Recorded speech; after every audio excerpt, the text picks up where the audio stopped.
Então, boa tarde, gente. A gente está começando aqui a segunda sessão, né, de comunicação, o segundo dia de sessões de comunicação, na verdade, a terceira sessão é essa, do nosso terceiro dia, do segundo encontro do seminário temático Teoria de Cineastas Associne.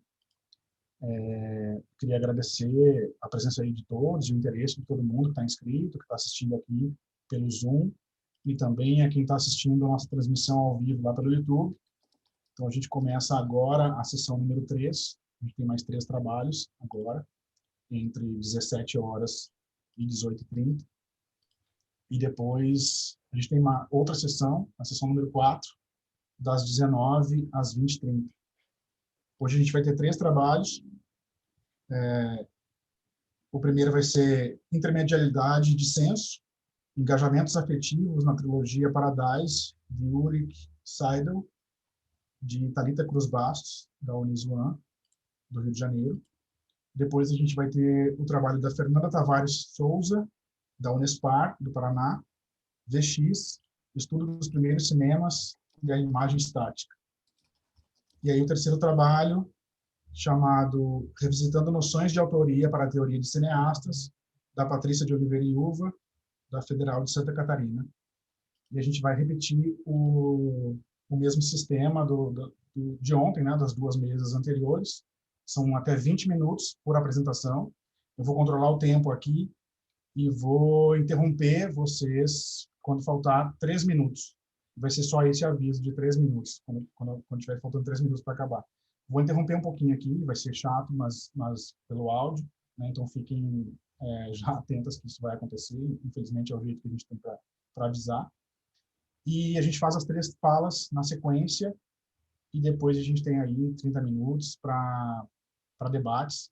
E enquanto isso, tanto aqui no Zoom quanto no YouTube, quem estiver nos assistindo e tiver dúvidas e perguntas e questões, podem fazer tanto no chat do Zoom quanto no chat do YouTube. Tá? Basta colocar a palavra pergunta para Thalita, para a Patrícia, para a Fernanda, e colocar por escrito a sua pergunta. E a gente vai ler no final e fazer blocos de perguntas para todos os apresentadores. Ok? Então, a gente vai começar com a Thalita. A palavra é toda sua, Thalita. 20 minutos. Muito obrigada, Jamer. Obrigada a todos e todas que estão aqui. E obrigada ao ST de Teoria de Cineastas que me recebeu para esse encontro, né? É o meu primeiro encontro, minha primeira experimentação de pensar aspectos da teoria do cinema, pensando no trabalho específico de um cineasta. Então, espero que seja legal, assim. O trabalho que eu vou apresentar para vocês, ele é uma combinação da minha pesquisa que eu desenvolvi no meu doutorado e a pesquisa que eu venho desenvolvendo desde então, nos últimos 4 anos, mais ou menos, na relação entre intermedialidade e afeto, e mais especificamente, em profundidade, a pesquisa que eu estou desenvolvendo junto com o NEX, que é o Núcleo de Estudos do Excesso nas Narrativas Audiovisuais do PPG Cine da UF. Tá? Então, eu vou começar. Espero que vocês estejam me vendo bem. Vamos lá. Deficientes mentais andando em carrinhos de batida, supervisionados por uma mulher de meia idade, branca, loira e acima do peso. Teresa aparece pela primeira vez num plano fechado, com um sorriso estático e um papel de parede de praia tropical ao fundo. Rostos de deficientes físicos e mentais de todas as idades ganham destaque. Desde a primeira cena, o filme de Ulrich Seidel deixa claro que o seu foco são os corpos dissidentes, aqueles que não se encaixam nos padrões tradicionais de representação de corpos no cinema clássico narrativo. As pessoas representadas pela imagem são pessoas reais, com imperfeições reais. Nos primeiros momentos do filme, antes dos créditos iniciais, somos apresentados as personagens que nos farão companhia ao longo dos 3 filmes: Teresa, Maria e Mélie. As 3 moram em Viena e estão no início de uma jornada pessoal. Teresa se prepara para viajar e deixa Mélie e o gato na casa de Maria. O rápido encontro das 3 é registrado por Teresa em uma foto tirada com o celular, o primeiro registro da viagem. Tal como um prólogo, nos é apresentado como o tratamento da imagem será conduzido. O plano estático é uma das marcas do diretor e, no contexto dessa trilogia, funciona como um modo de dar a ver os contrastes. A ideia de uma arte que ultrapassa seus próprios limites combina-se com outros meios e se relaciona diretamente com a habilidade do cinema de desafiar padrões representacionais e negociar seu escopo político. Relações intermediáticas no cinema são inerentemente perturbadoras e pensar em todas as possibilidades combinatórias entre fotografia, teatro, música, literatura e dança é reconhecer o potencial de engajamento afetivo existente quando diferentes mídias se encontram e se combinam em múltiplas formas. A Paradise Trilogy, dirigida pelo austríaco Jurek Seidel, se caracteriza pela predominância de corpos dissidentes, suas formas de expressão e a relação no contexto da Europa no início da década de 2010 com a crise migratória. A obra do diretor constitui um exemplo de como as formas de representação dos corpos no audiovisual são atravessadas por formas de expressão que vão reforçar ou confrontar as percepções dos corpos dissidentes visíveis na tela e sensíveis aos espectadores. Jurek Seidel é um diretor, roteirista e produtor austríaco que, desde o início de sua carreira, nos anos de 1980, se destacou pela capacidade de despertar a polêmica no tratamento dos mais diversos assuntos. Ele faz parte do contexto do novo cinema austríaco, juntamente com Michael Haneke, e sua produção é caracterizada por uma hiperestilização do plano, através do uso recorrente do tablô estático e frontal, composto por uma simetria obsessiva, conforme definido por Martin Brady e Helen Hughes. Comumente, são associadas ao seu trabalho palavras como voyeurismo, privação, antologia da solidão e crueldade. Sua produção é composta em sua maioria por documentários e algumas obras de ficção, nos quais uma das temáticas recorrentes é a questão dos fluxos migratórios na Áustria contemporânea. Para Brady e Hughes, o enquadramento, e aí eu começo uma citação, o enquadramento excêntrico e a cinematografia não convencional de Seidel enfatizam os espaços de migração físicos e metafísicos e lançam luz sobre o desconhecido, enquanto simultaneamente tornam estranho o familiar. Fecha a citação. A câmera do diretor seria uma ferramenta de provocação, na medida em que se coloca sempre em zonas fronteiriças das imagens e dos afetos que circulam entre os corpos presentes, dentro e fora dos filmes. Os filmes de Seidel buscam dar conta das complexidades que atravessam o mundo ocidental contemporâneo através da centralidade dos corpos em cena, as intensidades despertadas no encontro desses corpos, o corpo fílmico e o corpo do espectador. Uma rede que põe em jogo afetos e emoções ambivalentes, que circulam entre o prazer e o desconforto, a repulsa e o desejo. A autora Helena Del Rio, ao discorrer sobre a relação entre afeto e performance e sobre a potencialidade da performance em instaurar eventos afetivos expressivos no interior de uma narrativa, vai se filiar tanto à noção de afeto vinda dos textos de Deleuze e Guattari, ou seja, afeto como sensações difusas anteriores ao processo de codificação cultural, sendo entendido como uma intensidade, quanto à defesa do uso do conceito de emoção por Sara Ahmed, visto no qual as emoções seriam sensações socialmente mais estruturadas e psicologicamente motivadas. Para Del Rio, haveria entre afeto e emoção uma interconexão fluida. E segundo Ahmed, emoções e afetos existem em relação, sendo que as emoções são manifestações reconhecíveis socialmente dos afetos que circulam pela superfície dos corpos e dos objetos. Para a autora, os indivíduos são efeitos da circulação cultural dos afetos, através de uma socialidade da emoção, na qual determinadas sensações aderem a determinados objetos e corpos, fazendo com que esses sejam moldados pela historicidade impregnada pela memória e pelos afetos que circulam entre esses corpos e objetos. Ao discutir sobre as diferentes abordagens de estudo da intermedialidade no contexto do cinema contemporâneo, Agnes Petto destaca 3 paradigmas principais que combinam tanto um ponto de vista mais tradicional quanto visões inovadoras dentro do debate sobre convergência midiática. São eles. Primeiro, o cruzamento das fronteiras das mídias. Segundo, um entrelugar. E o terceiro, o remapeamento da intermedialidade, combinando diferentes formas de compreensão desse entrelugar no cinema. Esse terceiro aspecto combina noções de pesquisadores como Alain Badiou, Jacques Rancière e Raymond Bellour sobre o que seria um entrelugar. Uma das principais ideias revisadas pela autora é a noção de lacunas ou intervalos no cinema, desenvolvida por Rancière, além das possibilidades de conexão entre os tipos de arte que são visíveis e sensíveis através do cinema. De acordo com Rancière, e inicia a citação, os intervalos do cinema são o resultado do cinema ser o outro de si mesmo, essa heterogeneidade interna, produzindo extensões ou relações com a literatura, política e outras formas artísticas, e intervalos e extensões fazem o cinema transbordar a si mesmo. Essas lacunas são exatamente o que torna o cinema excessivo no sentido de estenderem a questão e as experiências que produzem para outros campos não cinemáticos. A Paradise Trilogy narra a história de 3 mulheres austríacas da mesma família, mãe, irmã e filha, que saem de férias separadamente e cada uma, à sua maneira, está em busca de prazeres que lhes trarão um tipo de felicidade. Teresa, em Paradise Love, viaja para fazer turismo sexual no Quênia. Maria, em Paradise Faith, visita casas do subúrbio de Viena como missionária católica. E Mélie vai para um acampamento de adolescentes para emagrecer, em Paradise Hope. Nos 3 filmes, as 3 mulheres estão descobrindo e aprendendo a se relacionar com os prazeres do corpo, de formas diferentes. Em cada parte da narrativa, afloram questões que permeiam não apenas o cotidiano da Áustria contemporânea, mas que dizem respeito às formas de representar e expressar as relações entre os indivíduos num mundo saturado de estímulos sensórios. O posicionamento da câmera dentro de um filme é fundamental para orientar a forma de olhar que irá permear a narrativa. No caso da Paradise Trilogy, Jurek Seidel utiliza o plano fixo em contraponto com momentos de câmera na mão para transmitir a atmosfera que envolve o filme.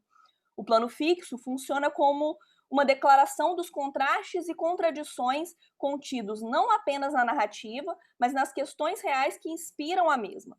A câmera na mão oferece a experiência de engajamento na ação, de envolvimento na relação com a imagem. O plano fixo, estático, pode também ser chamado de tableau, fazendo referência ao quadro, no caso da pintura, quanto ao palco e ao cenário teatral. A origem do uso do tableau vem do teatro melodramático, no qual este momento era comum no final das cenas ou dos atos de uma peça para marcar o estado emocional dos personagens. Se nos palcos de teatro os atores adquiriram uma pose congelada como forma de síntese narrativa, no cinema o tableau funciona como algo mais dinâmico, que concentra em si as tensões e conflitos que permeiam a narrativa. O tableau característico do método de filmagem de Jurek Seidel possui as suas próprias evoluções. Ele pode ser completamente estático, com personagens como que congelados, estimulando um olhar contemplativo e reflexivo por parte do espectador, ou ele pode ser parcialmente estático, ou seja, a câmera é fixa em um enquadramento específico, mas dentro desse espaço desenrola uma ação curta, autocentrada e por vezes até repetitiva. No caso da Paradise Trilogy, nossa proposta é que o plano fixo funcionaria como uma imagem em síntese, algo que contém em si a conjugação dos conflitos e questões que permeiam a narrativa, dando a ver as tensões presentes nas relações entre os indivíduos. Tais planos se caracterizam por composições minuciosamente construídas que seduzem e chocam a um só tempo. A imagem síntese condensa em si as intensidades que afloram na textura narrativa. Elas aparecem em momentos chaves, apresentando e tensionando as forças que estão em jogo na imagem. A média de duração dos tableaus varia entre 6 e 20 segundos, ou seja, relativamente longos para um plano fixo em que pouco ou quase nenhuma ação acontece. Tais planos são como os tableaus no final dos atos de uma peça de teatro.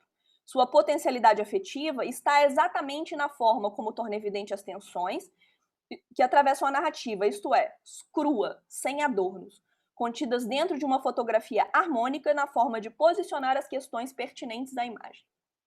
A movimentação de câmera atua como uma mudança na forma de se relacionar com os corpos. Se num primeiro momento o plano fixo oferece um ponto de vista distanciado, contemplativo, mas ao mesmo tempo crítico, a câmera na mão acompanhando os corpos das personagens se apresenta mais engajada, não só na ação, mas também implicada na imagem e nas questões que ela tensiona. São 2 formas diferentes de produção de afeto, uma pela apresentação de situações de uma forma distanciada e outra pelo envolvimento da câmera, algo que aproxima de uma estética do documentário. Quando trabalhamos com potencialidades afetivas de uma obra, é importante ter em mente as reflexões de Rancière sobre o dissenso no regime estético da arte. Segundo o autor, a eficácia estética de uma obra de arte seria a suspensão de qualquer relação direta entre a produção das formas da arte e a produção de um efeito determinado sobre um público determinado. No caso do dissenso, a eficácia está associada à promoção de uma ruptura estética, a eficácia de uma desconexão, na qual as produções das habilidades artísticas e os fins sociais definidos das obras de arte perdem sua relação causal. Dessa forma, citando Rancière, o dissenso não é o conflito de ideias e sentimentos, é o conflito de vários regimes de sensorialidade. É por isso que a arte, no regime da separação estética, acaba por tocar na política. Fim da citação de Rancière. As obras que desencadeiam a produção de dissenso estão agenciando estímulos sensórios afetivos de instâncias diferentes, disponíveis afetivamente a todos os indivíduos. É a possibilidade de despertar de forma democrática as mais diversas respostas nos indivíduos, acionar outros regimes de percepção e significação, entender que todos têm capacidades e incapacidades de percepção. Na trilogia Paradise, de Ulrich Seidel, são momentos de dissenso que instauram eventos afetivos expressivos no interior da obra fílmica. Eles vão mobilizar uma circulação de objetos que têm afetos e emoções impregnadas, grudadas aos corpos em tela. Tal pegajosidade está inserida numa economia afetiva que promove uma relação de reversibilidade entre os corpos envolvidos na produção fílmica. Corpo no filme, corpo fílmico e corpo do espectador. Todos esses corpos estabelecem entre si uma relação de tensão em alinhamento, repulsa e atração. São corpos que se tocam através do encontro promovido pela obra fílmica. Eles já agenciam a economia afetiva que diz da historicidade pegajosa que está grudada nesses corpos em cena e nos corpos dos espectadores, provocando o que Saramed vai chamar de circulação cultural dos afetos. Nos casos dos filmes de Seidel, quando pensamos em quais são as formas de filmar que convidam às sensações, estamos falando do tablô estático, enquanto imagem síntese, e do uso do documentário enquanto método de aproximação e afastamento dentro de uma narrativa ficcional. As obras audiovisuais convidam o espectador ao engajamento sensório, afetivo através de sua linguagem, dos métodos de filmagem, dos modos de endereçamento presentes na materialidade fílmica. O motivo pelo qual esse convite às sensações engaja o espectador está exatamente na economia afetiva, na qual os sentimentos não residem em sujeitos ou objetos, mas são produzidos como efeito da circulação dos afetos. É o dissenso provocado pela relação entre materialidade fílmica e a historicidade impregnada nos corpos em cena que nos convida a sentir nos nossos próprios corpos e nos colocarmos em relação com as imagens, a estarmos abertos ao encontro com essas obras, com essas sensações, que podem ser socialmente codificadas ou não, promovendo emoções e afetos ambivalentes. Seidel trabalha com o documentário enquanto método de realização, seja para obras documentais ou ficcionais. Tal escolha, que é consequência de sua extensa filmografia como documentarista, permite a irrupção de eventos afetivos expressivos no interior da narrativa fílmica. O método de Ulrich Seidel, tal qual foi anunciado numa publicação do Festival de Cannes em 2012, deixa bem claro a importância do documentário enquanto gênero fílmico catalisador da realidade, de expressões e sensações referentes à realidade. E gostaria de completar a importância do documentário como mídia que produz afetos no interior da narrativa ficcional, por tornar possível um lugar entre as imagens, no qual as sensações podem emergir, rasgar a tessitura narrativa e tocar o corpo do espectador. A intermedialidade está nesse lugar, nesse entrelugar entre o método documental e a obra ficcional, entre o sentido do tablô do teatro melodramático e na filmografia do diretor. Seguem, então, as 10 características do método de Ulrich Seidel. Primeiro, o método de trabalho é filmar filmes de ficção num ambiente de documentário, para que momentos inesperados de realidade possam se fundir com a ficção. Segundo, não há roteiro no sentido tradicional. O roteiro consiste em descrições de cena bastante precisas, mas sem diálogo.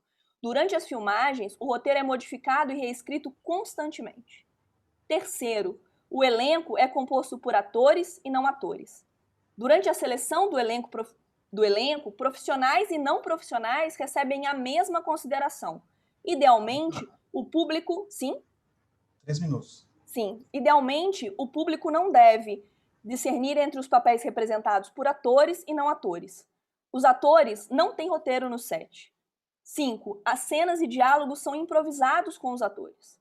6. O filme é gravado cronologicamente, tornando possível adaptar constantemente e desenvolver cenas e fios dramáticos. O final é deixado em aberto. 8. A música está presente apenas quando é um componente integral de uma cena. 9. O método de obra aberta também se aplica à edição. O material bruto é avaliado e descartado na mesa de edição. O filme é reescrito na mesa de edição. Várias fases estendidas de edição são necessárias para identificar o que é e o que não é possível para o filme. Nesse sentido, tirando o exemplo da trilogia Paradise, o que foi planejado como um único filme se tornou 3 filmes separados, dos quais cada um se sustenta sozinho, mas também podem ser vistos juntos como uma trilogia. E 10ª, em adição às cenas de ficção, os conhecidos tableaus de Seidel são filmados, cenas precisamente compostas de pessoas olhando para a câmera. O tableau de Seidel se tornou uma marca registrada do documentário austríaco e é utilizada atualmente por outros diretores de documentários de ficções. Em cada um dos seus filmes, Seidel filma numerosos tableaus, mesmo que eles não entrem no corte final. Isso tudo é uma transcrição do que está nesse flyer, dessa divulgação do Festival de Cannes de 2012. Finalizando, né? Segundo Rancière, a ficção é uma das principais ferramentas de criar dissenso e propor outras formas de dar a ver as coisas, mudar as maneiras de percepção do mundo sensível e as formas de tratar esse mundo. As formas dissensuais mudam nossa maneira de perceber os estímulos sensórios sentimentais. No caso da trilogia de Seidel, o dissenso desencadearia outras formas de sentir, de perceber muitas vezes o irrepresentável ou o pouco representável, ver o que não é visto, sentir o que não faz parte da nossa realidade cotidiana. O estranhamento, o conflito e o afeto. De acordo com Ahmed, ser afetado por algo é produzir respostas sensórias sobre essa coisa. E tais emoções e afetos implicam em julgamentos ou entendimentos baseados em gestos e outros elementos simbólicos que já foram culturalmente codificados. Tais julgamentos são ações, isso é, são as nossas respostas sensórias aos estímulos que recebemos. Essas ações são resultados de emoções, sensações socialmente estruturadas, reconhecíveis e nomeadas. Angústia, desconforto, amor, prazer, dor, esperança, tristeza, que alimentam e são alimentadas pela circulação dos afetos impregnados nos corpos, e no caso da trilogia Paradise, nos corpos dissidentes colocados em cena. Muito obrigada a todos. Como vocês podem ver, eu fiz uma apresentação baseada no vídeo, que falta 1 minutinho para terminar, porque é o 1 minuto daquela fala inicial que eu fiz, mas eu posso pausar aqui e aí vocês assistem os filmes para poder saber qual é a última cena que eu coloquei. Muito obrigada. Muito obrigado, Thalita. Agora a gente passa para o trabalho da Fernanda Tavares Souza, da Unespar, XV, Estudo dos Primeiros Cinemas e a Imagem Estática. Aí, de novo, você tem até 20 minutos, Fernanda, e infelizmente eu vou ter que te interromper, é muito chato interromper, a gente quer ficar prestando atenção na fala, mas quando faltar 3 minutinhos eu te aviso, tá? Para a gente ter o controle, senão a gente perde o debate. Sem problemas, é as coisas da vida online, né? Exato. Agradeço a organização do evento e a possibilidade desse encontro, mesmo que online, com todas essas particularidades, né? Nesses dias tão difíceis. O trabalho que eu venho partilhar aqui hoje, ele é tangencial ao meu trabalho de conclusão de curso, no curso de Cinema e Audiovisual da Unespar, Campus Curitiba 2, a FAP. E mesmo que ainda em desenvolvimento, tanto o TCC quanto este artigo, eu acredito que a elaboração de alguns pensamentos acerca da obra do Valêncio Xavier sejam importantes. Especialmente relevante nessa época de crise da pandemia do coronavírus, o Valêncio Xavier é muito atual. A obra literária dele mais famosa é O Mês da Gripe, que é um romance, uma série de poesias, recortes de jornal, ilustrações, propagandas, enfim, um romance à moda xaveriana sobre a gripe espanhola na cidade de Curitiba. E foi republicado, inclusive, esse ano pela Arte e Letra, praticamente um presságio, né, dos dias febris e insanos que a gente ia viver. Mas hoje eu deixo o mês da gripe de lado e venho sugerir a leitura de suas obras escritas à luz dos primeiros cinemas. O Valêncio foi diretor e produtor de cinema e TV, mas eu pretendo aqui mostrar agora uma aproximação da escrita dele com este primeiro cinema, que é um cinema que ainda está se resolvendo nas questões de imagem e movimento. Desde a velocidade dos quadros, ao próprio maquinário, os aparatos, as formas e os tempos de exibição seriam públicas, seriam individuais, se o público ou o indivíduo gostaria de segundos de imagem, curta-metragem ou longas-metragens. Enfim, essas questões iniciais. Para desenhar o que se trata a noção dos primeiros cinemas, eu trago a fala da Flávia Cesarino Costa, no livro O Primeiro Cinema, Espetáculo, Narração e Domesticação. Ali ela traz obras e eventos produzidos mais ou menos entre 1894 e 1908, que os historiadores de língua inglesa chamam de early films, que a gente chama de primeiros cinemas, e rechaçando a possibilidade de se chamar isso de um cinema primitivo. O que ela traz aqui, o que nós queremos, é a noção de que o cinema nasceu em um meio artístico distante, tanto em forma quanto em intenções, daquilo que hoje a gente considera um padrão ou o que é comum quando a gente sabe de cinema. E que, portanto, há certo erro e revisionismo na forma como se usa a expressão de um cinema primitivo. Ele imprime a necessidade de uma evolução qualitativa da arte e ainda carrega uma carga teleológica, como ela diz, como se nós esperássemos que dali dos primeiros experimentos o cinema houvesse uma natural indicação de para onde e de onde o cinema iria e deveria chegar. Então, nós estamos falando de uma imagem em movimento que não é necessariamente narrativa e cujo áudio acompanhante é bastante diverso em possibilidades. Como sabemos, inicialmente essas imagens não eram projetadas para uma experiência coletiva, né? Os primeiros experimentos da imagem em movimento eram entretenimento individual, e temos maquinários como o kinetoscópio, e agora eu vou partilhar aqui uma imagem para nós. Eu vou partilhar se eu conseguir. Opa, eu consegui. Tá aparecendo aqui a imagem? Beleza. É o kinetoscópio, uma réplica dele, e já em 1930 essa imagem de crianças assistindo em maquinários que eu não consegui confirmar se são kinetoscópios ou se são algum maquinário similar.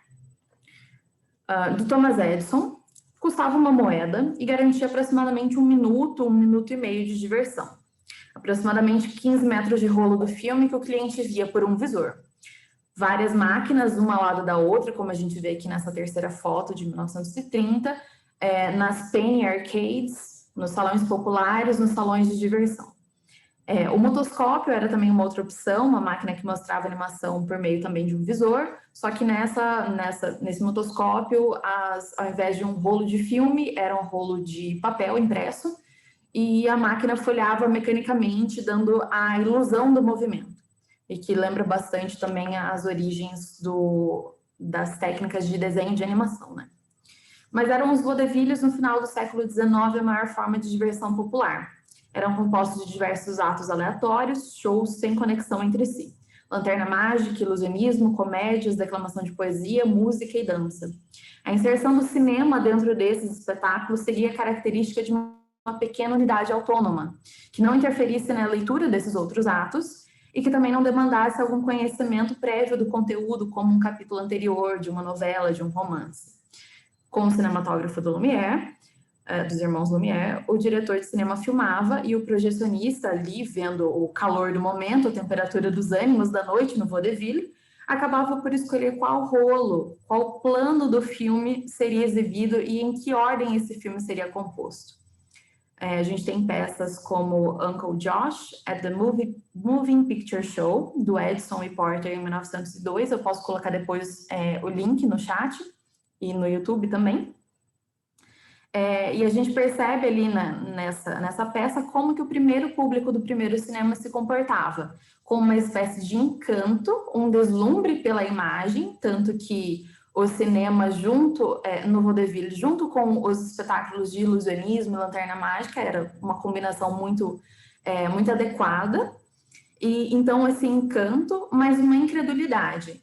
No curta tem o personagem de um caipira, entre aspas, que ele vai se emocionando com o que ele vê em tela e ele vai interagindo com a projeção até que ele acaba por rasgar o tecido e descobrir que é apenas um pano branco com um homem ali atrás, e esse homem é o projecionista, é o criador da obra.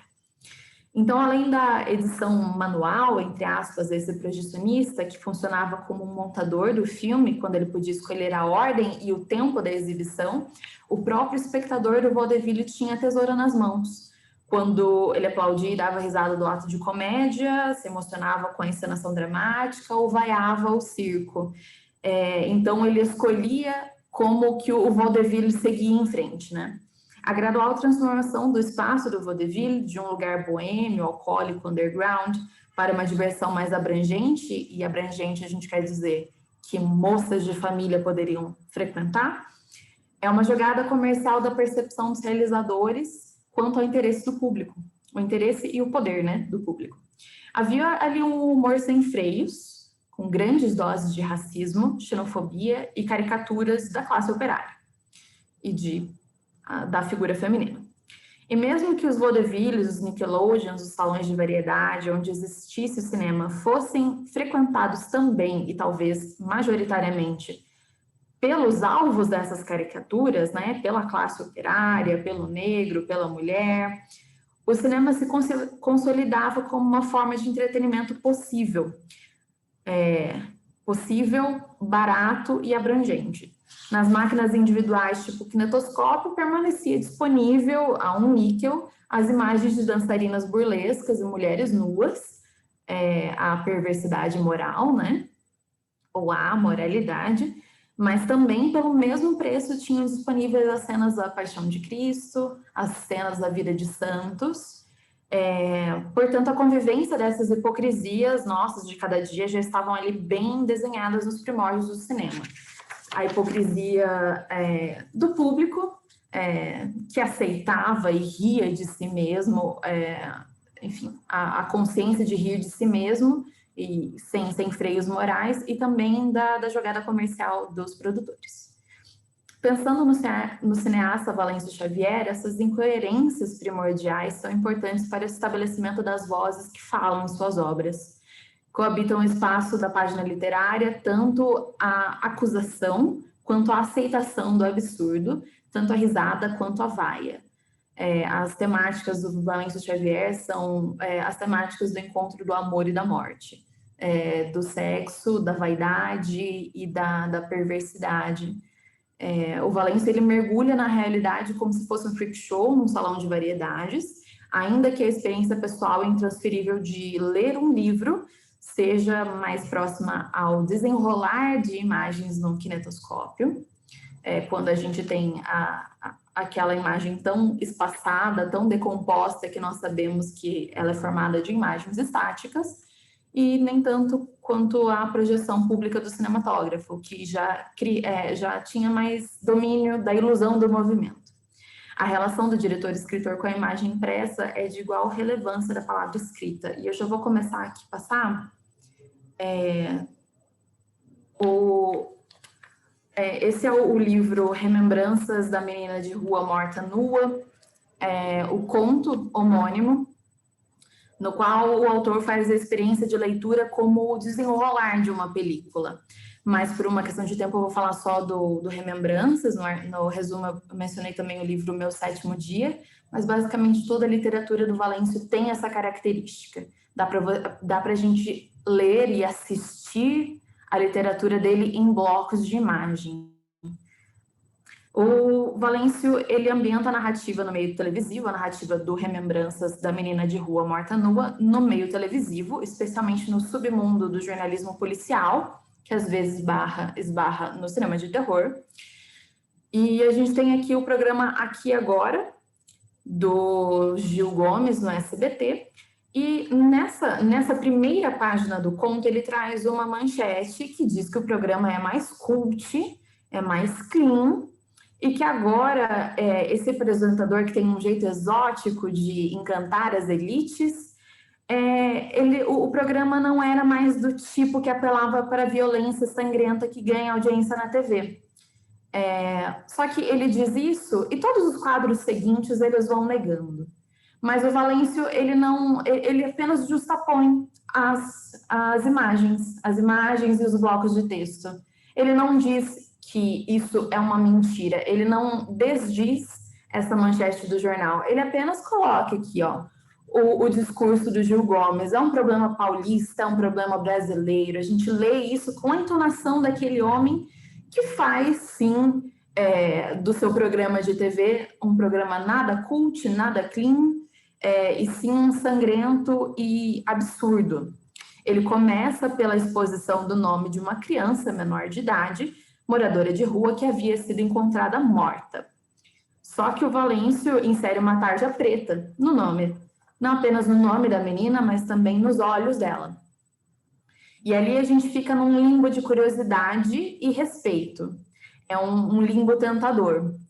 Eu penso na imagem das pessoas se curvando no kinetoscópio para espiar, um segundinho de nudez, de dança, o que seja, né? Vou voltar aqui na figura do kinetoscópio, de como era uma máquina que você precisava literalmente se curvar. É uma posição de submissão a uma curiosidade mórbida. E aqui, quando o Valêncio coloca uma tarja preta, a gente fica pensando, nossa, quem era essa menina? E vejo como no programa a tarja se repete muitas vezes. Esse nome foi, sim, muito explorado, essa criança foi, sim, muito explorada. Essa curiosidade mórbida, e olha a repetição, né?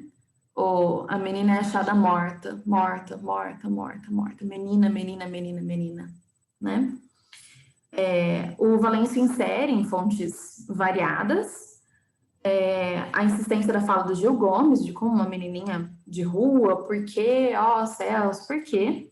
E a gente lembra que a experiência do cinema individual era silenciosa, os primeiros cinemas silenciosos.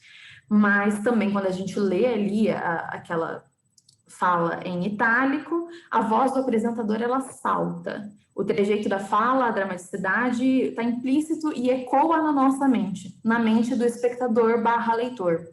A edição de som cabe então a nós, de certa forma, e o discurso técnico, quando ele continua aqui, deixa eu voltar, aqui logo depois da imagem da menina tem essa fala dramática do Gil Gomes, que a gente sente aquela impostação da voz, aquele drama do porquê, meu Deus, e logo em seguida o Valêncio coloca um bloco de texto com a definição de lembrar de um dicionário bastante arcaico.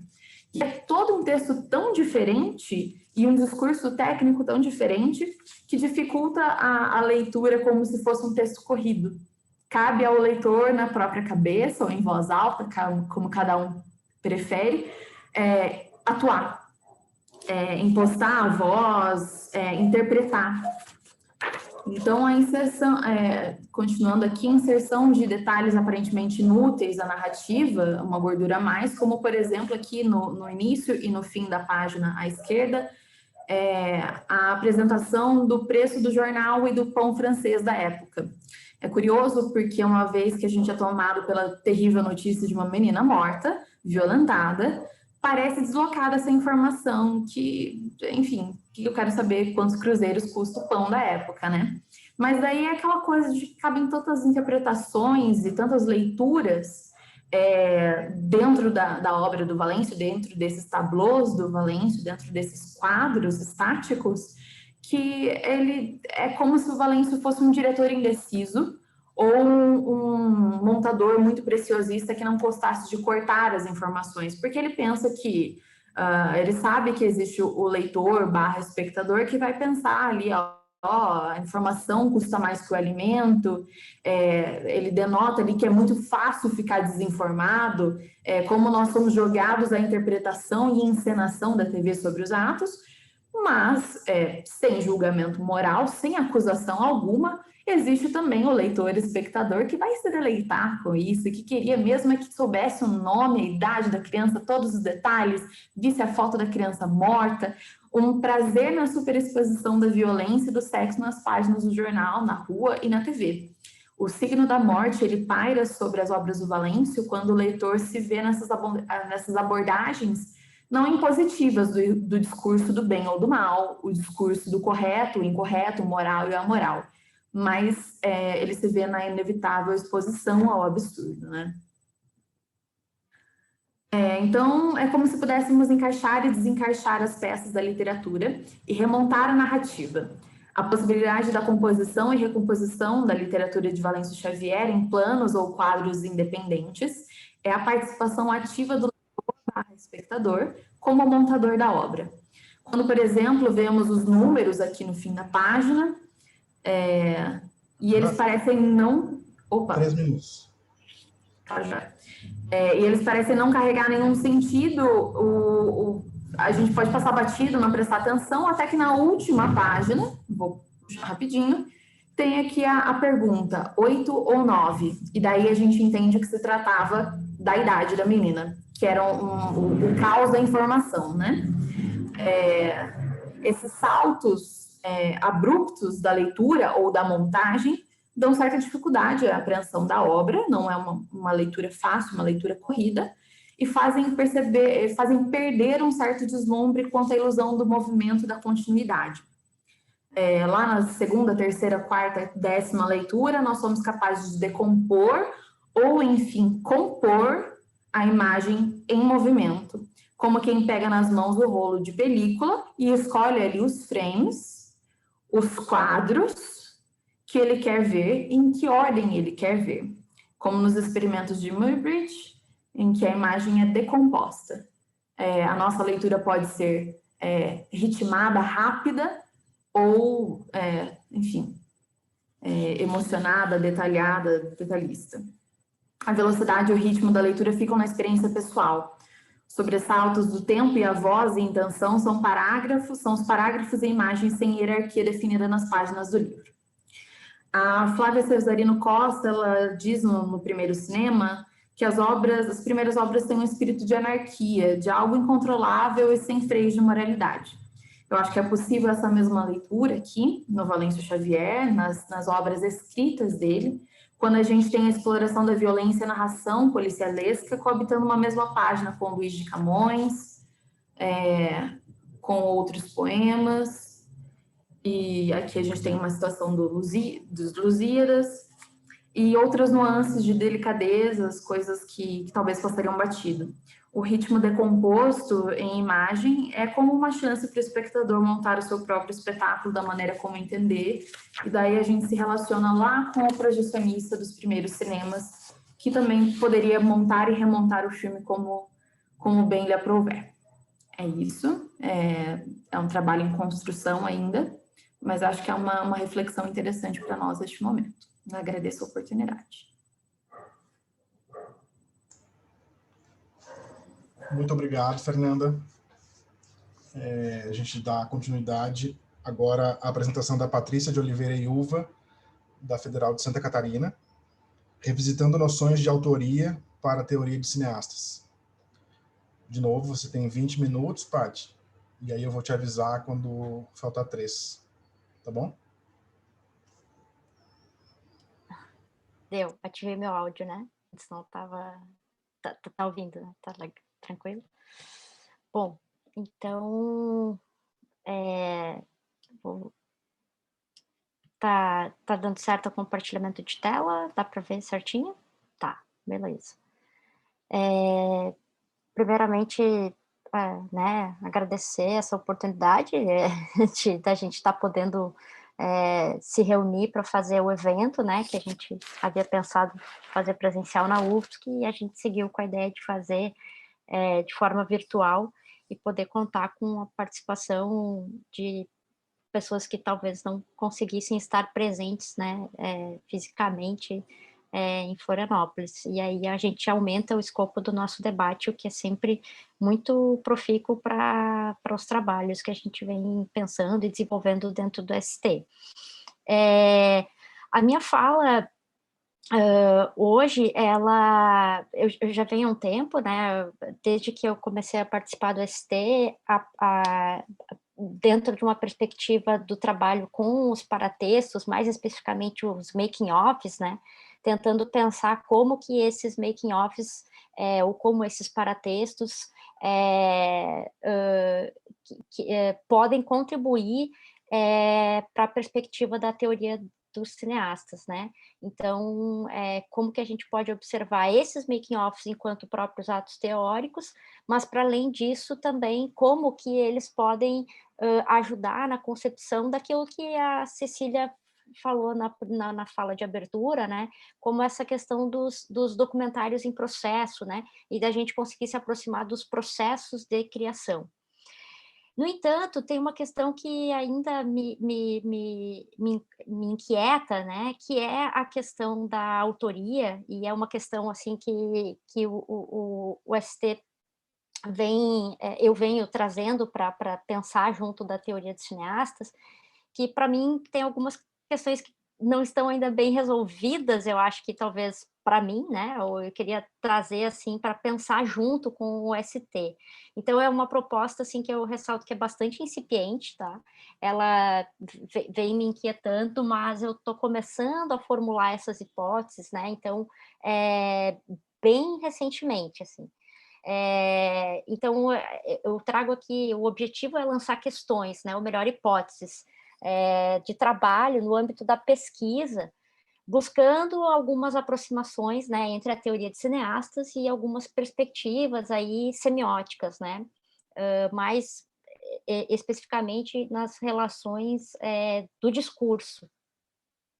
No entanto, antes de adentrar nas proposições, é necessário ressaltar que o lugar de inquietação, de onde suscita o meu fluxo de pensamentos, né, é o de tentar compreender o que eu venho chamando, tentar compreender, né, o que a gente vem chamando aqui de atos de criação, né, no cinema, mas eu também tenho colocado esse no cinema, né, porque existem os atos de criação no cinema, mas existem também os atos de criação do próprio cinema, né, então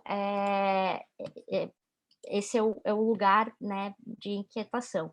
Eu coloquei cinema aqui, mas na minha fala aqui está barra audiovisual, porque a gente vai chegar, né, no momento hoje, quando a gente fala em cinema, e quando a gente também está falando de cinema, estamos nos referindo a audiovisual, né?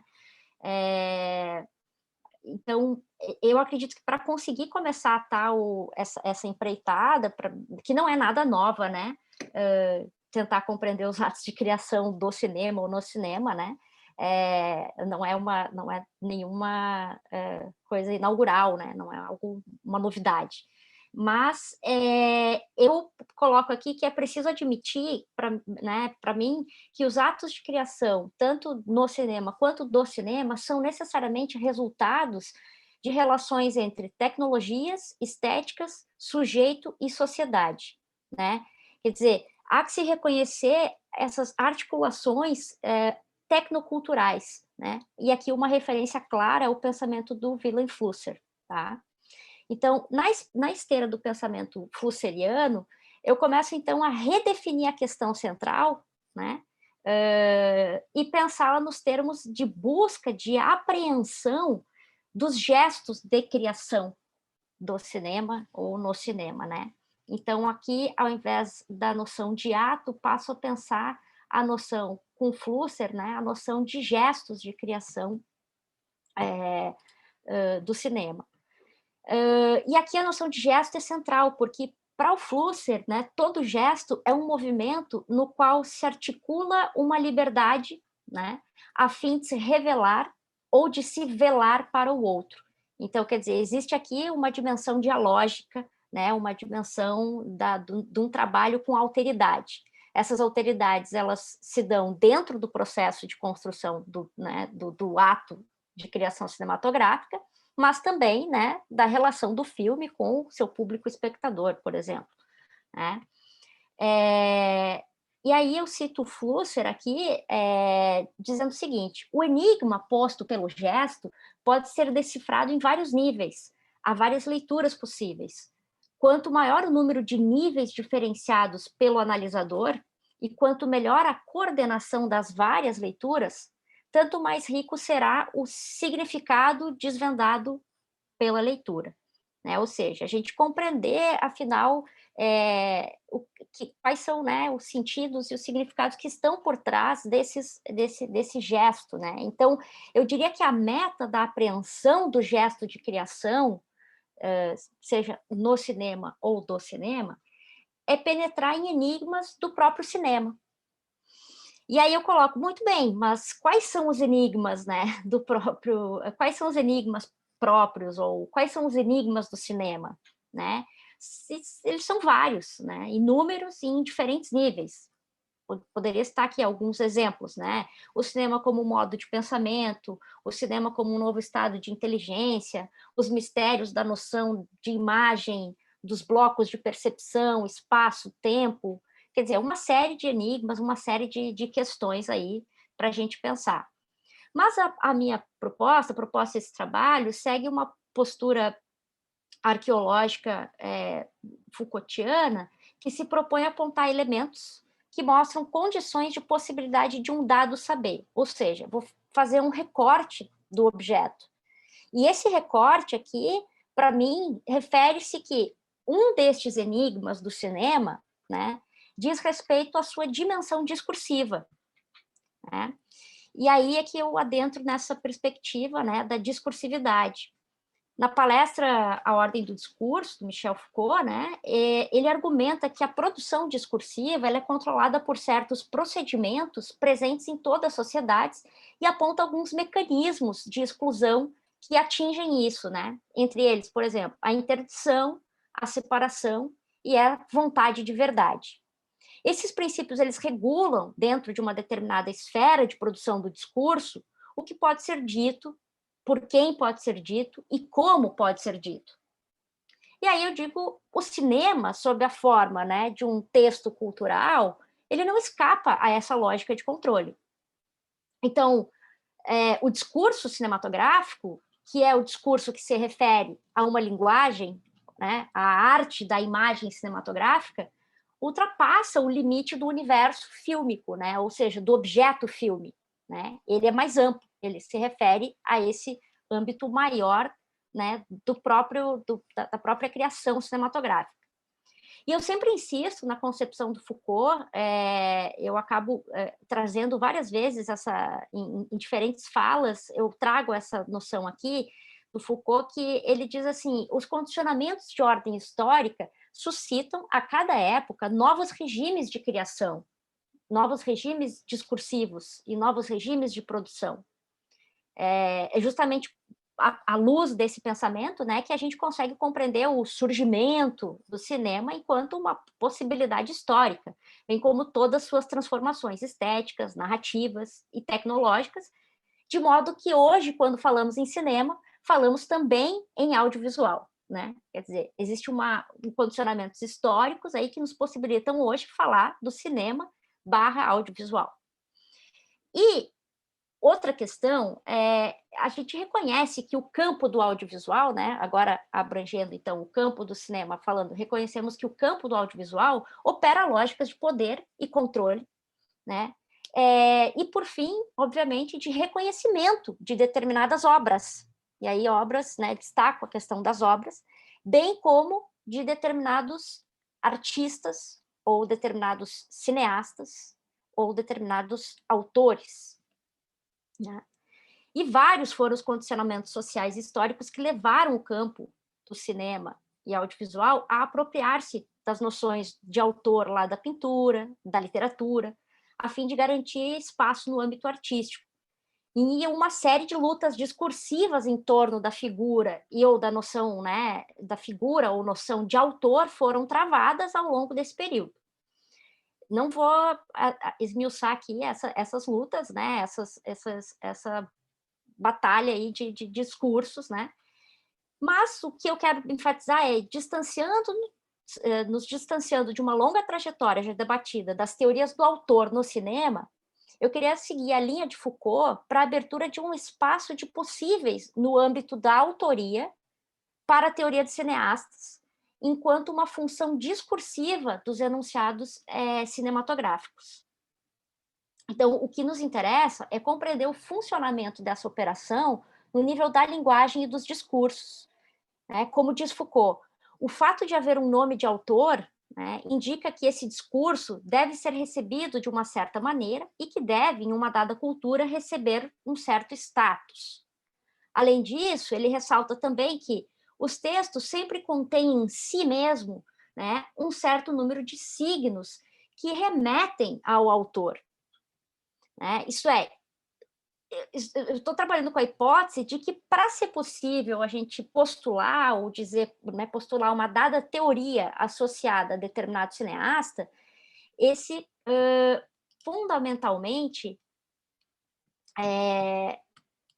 fundamentalmente assume uma função autoral em termos discursivos, a qual, em grande parte, é evidenciada a partir de formações discursivas que extrapolam a esfera do filme enquanto objeto de análise, né? De forma que o nosso olhar acaba recaindo, e pode recair, né, muitas vezes, em uma análise dos variados enunciados em diferentes paratextos cinematográficos, sejam entrevistas, ensaios verbais, livros, making-offs. Tá?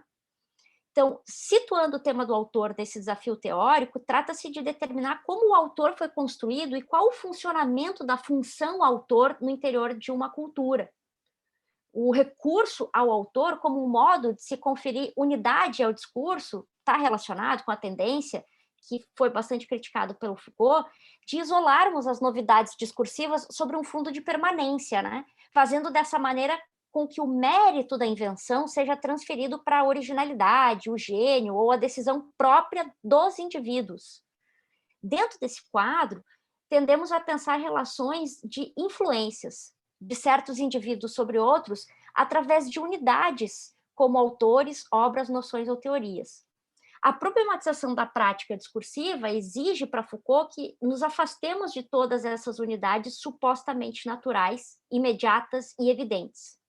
Então, ao tratar da função autor, o Foucault retoma a tese, né, de que o autor exerceria uma função classificatória, mas que é complexa e variável. Essa função ela fica visível quando distinguimos, por exemplo, o indivíduo falante, né, do autor, né, que é entendido como um princípio de agrupamento do discurso, como uma unidade ou ainda como um lugar de coerência. Então, a gente poderia compreender esse lugar de coerência, né, o autor no cinema, como um princípio de agrupamento discursivo, tá? E não pensando enquanto indivíduo, né, mas pensando enquanto os enunciados cinematográficos. E aí o Foucault ressalta 3 diferentes caminhos que as análises da função autor podem seguir. A primeira seria uma análise da função autor, né, servir como critério de distinção das grandes categorias de discursos. Não é por aí a ideia que eu estou pensando. Né? A segunda seria a análise da função autor servir de introdução a uma análise histórica dos discursos. Né? Também não é por aí. Então, esse seria um segundo caminho. E o terceiro caminho, que eu acho que eu acho importante, seria a análise da função autor servir de base para reexaminar os privilégios do sujeito. Então, é preciso ir além da mera declaração da morte do sujeito, né, como a crítica estrutural fez, no sentido de especificar melhor como que esse vazio pela morte do autor é preenchido, detectando assim os pontos de inserção, os modos de funcionamento e as dependências do sujeito.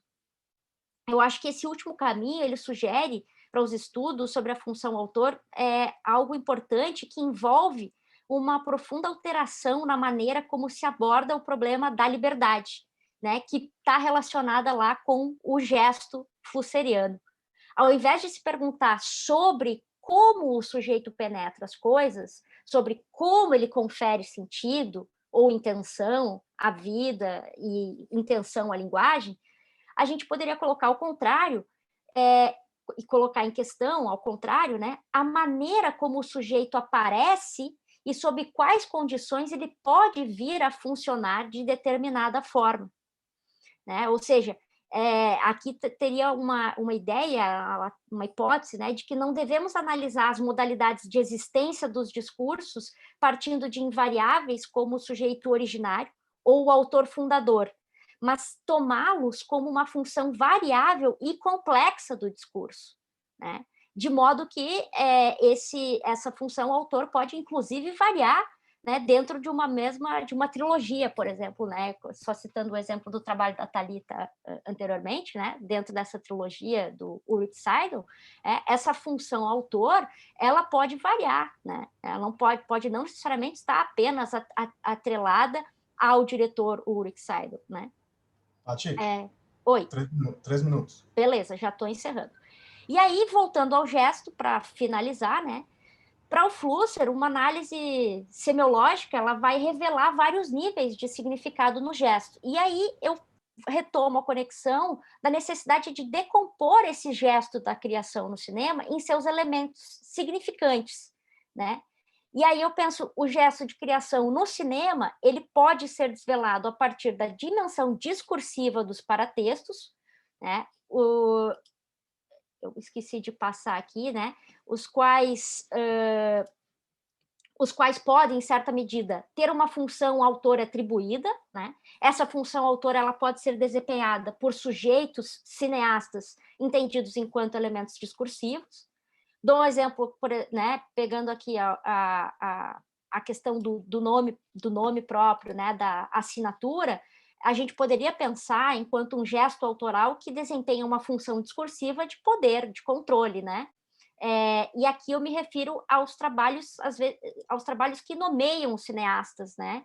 Seja o diretor de fotografia, seja o diretor do filme, né? Orson Welles. Então, isso seria um exemplo, né, da decomposição do gesto de criação no cinema a partir dessa dimensão discursiva. Ou pensar os gestos de criação do cinema. Aí, esses gestos de criação do cinema, eu estou pensando numa certa tendência, né, aqui nos termos persianos que a Cecília nos colocou lá na palestra inicial, de um modo de ser da linguagem audiovisual hoje, que eu acho que encontra eco no que eu estou chamando de gestos paratextuais. Ou seja, eu vislumbro uma espécie de discursividade cinematográfica que se constitui por uma metalinguagem dos paratextos audiovisuais, né?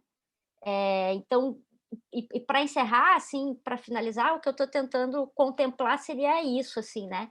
Os gestos autorais e paratextuais enquanto procedimentos discursivos internos e externos do gesto de criação cinematográfica.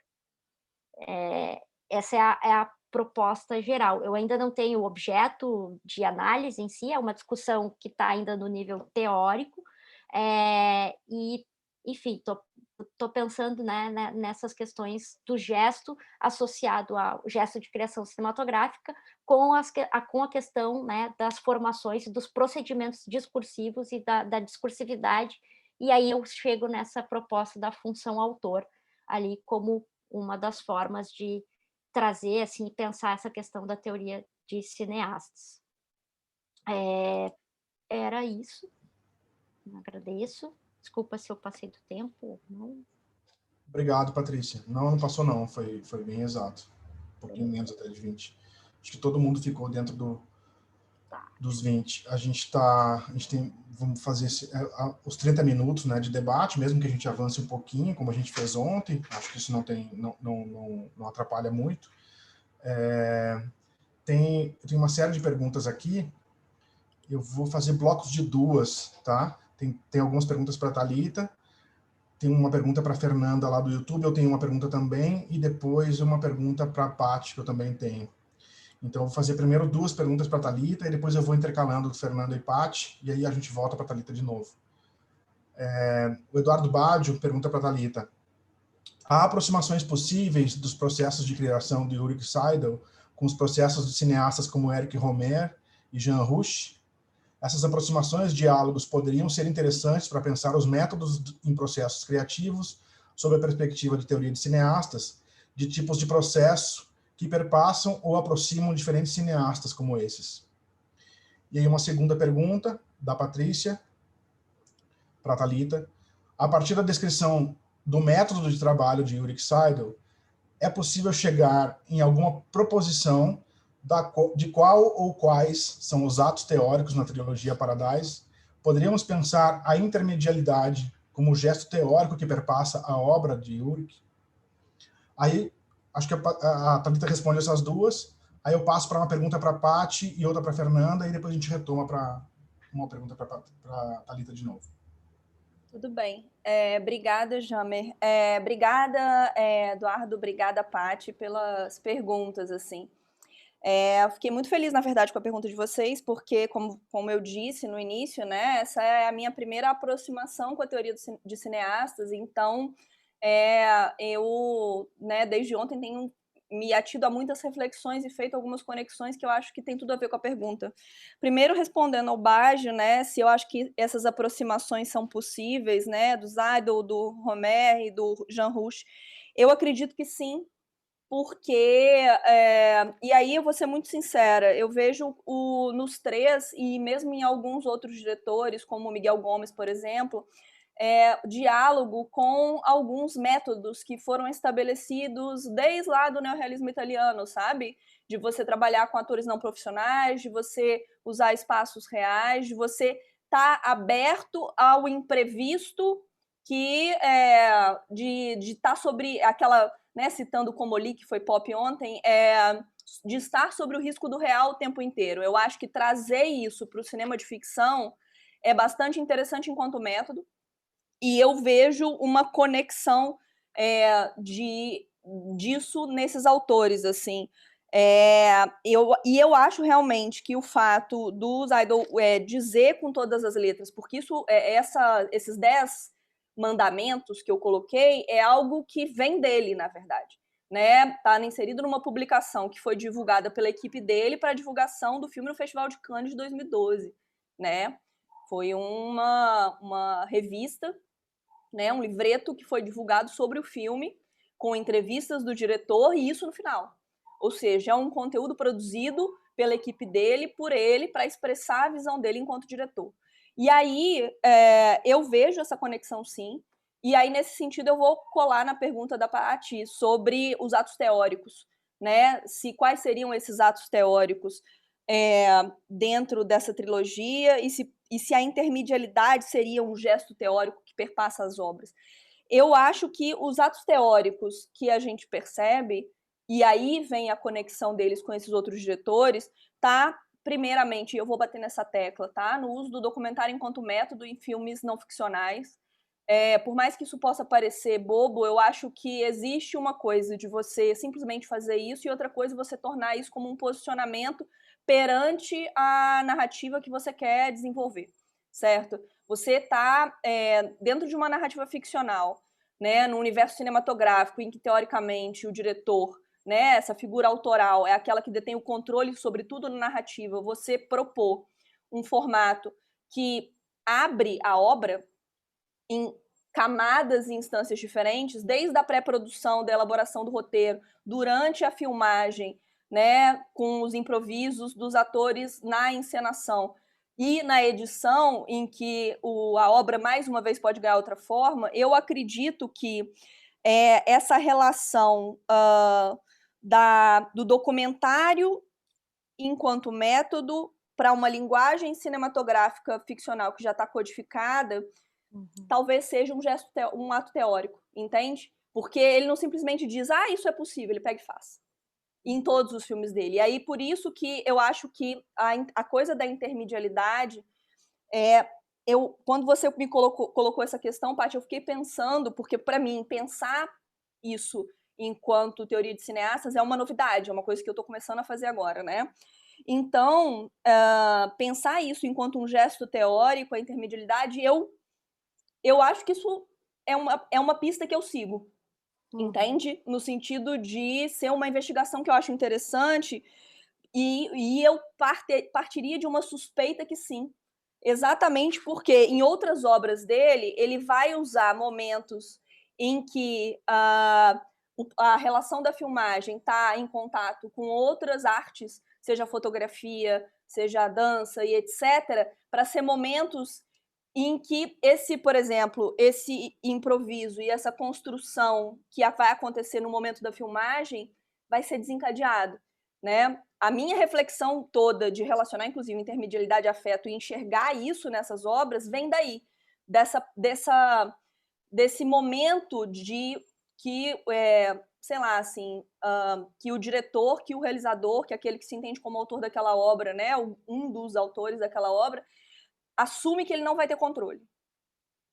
E é que essa perda de controle significa que algo vai ser produzido depois, né? Então, por isso o processo criativo, ele está em todas as etapas, né? Desde o roteiro, da filmagem e na montagem e nessa finalização, porque o tempo inteiro ele está repensando a obra. E eu vejo isso um pouco nas obras do Jean Rouch, na verdade, retomando a pergunta do Baggio, eu vejo isso nas obras do Jean Rouch e vejo isso no Rohmer, mesmo que com suas especificidades, sabe? Existe um certo posicionamento de partir de alguns pressupostos, e eu acho que colocar essas regras, esses pressupostos, tem essa potência de ato teórico. Não sei se eu respondi vocês, porque, assim, como vocês percebem, é um linguajar novo para mim, que eu estou me aproximando dele agora.